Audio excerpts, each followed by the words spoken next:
ఏపీలో కూటమి నేతలకు మాజీ మంత్రి ఆర్కే రోజా సవాల్ విసిరారు. మంత్రులు వస్తే మెడికల్ కాలేజీల నిర్మాణం చూపించేందుకు సిద్ధమని రోజా తెలిపారు. హోంమంత్రి అనిత, మంత్రి సవితపై రోజా ఆగ్రహం వ్యక్తం చేశారు. వైఎస్ జగన్ గురించి మాట్లాడే అర్హత వీరికి లేదన్నారు. మాజీ మంత్రి ఆర్కే రోజా నగరిలో మీడియాతో మాట్లాడారు. సూపర్ 6, సూపర్ హిట్ అంటూ చేసిన స్కిట్ అందరూ చూశారు. కూటమి ప్రభుత్వం ఇచ్చిన మేనిఫెస్టో మొత్తం మార్చివేశారు. ప్రజలు మీకు ఎందుకు ఓట్లు వేశామని తలలు పట్టుకుంటున్నారు. ప్రజల పట్ల చిత్తశుద్ధి అనేది లేదు. ఒక్క మెడికల్ కాలేజీ అయినా కట్టాలని చంద్రబాబు చూశారా? మొదటిసారి సీఎంగా వైఎస్ జగన్ 17 మెడికల్ కాలేజీలు తీసుకువచ్చారు. నాణ్యమైన వైద్యం అందించాలని చూశారు. ప్రభుత్వ మెడికల్ కాలేజీలను నిర్వీర్యం చేయాలని చూస్తున్నారు. పప్పు బెల్లం మాదిరి తమ వాళ్లకు కట్టబెట్టాలని చూస్తున్నారు. హోంమంత్రి అనిత మీడియా సమావేశంలో చిరాకు కనిపిస్తోంది.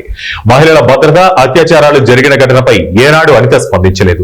వైఎస్ జగన్ తిట్టడానికి ఫేక్ వీడియోలు ప్రదర్శిస్తూ ప్రజెంటేషన్ చేశారు. వైఎస్ జగన్ 17 ప్రభుత్వ మెడికల్ కాలేజీలు తెచ్చి వాటిలో 6 మెడికల్ కాలేజీలు రన్నింగ్ లోకి తెచ్చారన్నారు.